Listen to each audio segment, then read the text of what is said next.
அனைவருக்கும் வணக்கம்.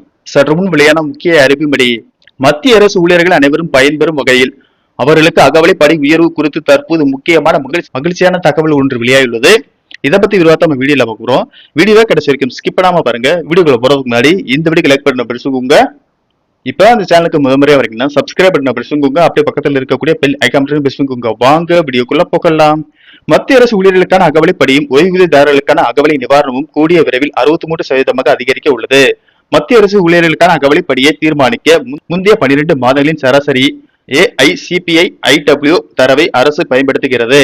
மத்திய அரசு ஊழியர்களுக்கு 8வது ஊதிய குழுவின் அமலாக்கத்திற்கு முன் ஒரு முக்கிய அப்டேட் கிடைத்துள்ளது. அகவலைப்படியில் 3% உயர்வுக்கான வாய்ப்பு இப்போது மிக வலுவாகி உள்ளது. ஜூன் 2026க்கான AICPI-IW தரவு வெளியானதை தொடர்ந்து 7வது ஊதிய குழுவின் கீழ் வரும் ஊழியர்களுக்கான அகவலைப்படி 60%இலிருந்து 63% உயரக்கூடும் என கணிக்கப்பட்டுள்ளது.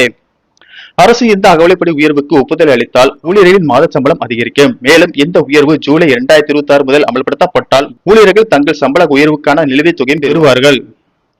ஜனவரி 2026இல் மத்திய அரசு ஊழியர்களுக்கான அகவலைப்படியை 2% உயர்த்தியது. இதன் மூலம் அகவலைப்படி 60% உயர்ந்தது. இம்முறை மேலும் 3% உயர்வு ஏற்பட்டால் ஊழியர்களின் அகவலைப்படி 63% எட்டும்.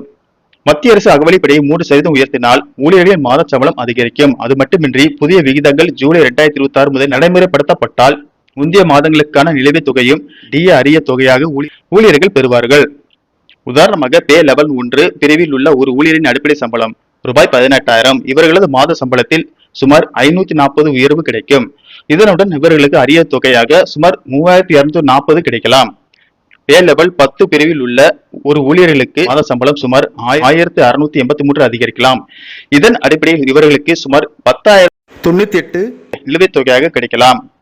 ஊழியர்களின் அடிப்படை சம்பளம் எவ்வளவு அதிகமாக இருக்கிறதோ அந்த அளவுக்கு அகவலைப்படி உயர்வால் கிடைக்கும் பலனும் அதிகமாக இருக்கும். டிஏ அரியர் தொகையும் அதற்கு ஏற்ப அதிகரிக்கும். தற்போது 63% அகவலைப்படி கணக்கீட்டிற்கான அடிப்படையாக ஜூன் 2026 வரையிலான AICPI-IW தரவுகள் உள்ளன. மத்திய அரசு மற்றும் நிதி அமைச்சகத்தின் ஒப்புதல் கிடைத்த பிறகு புதிய அகவலைப்படி விகிதம் நடைமுறைப்படுத்தப்படும்.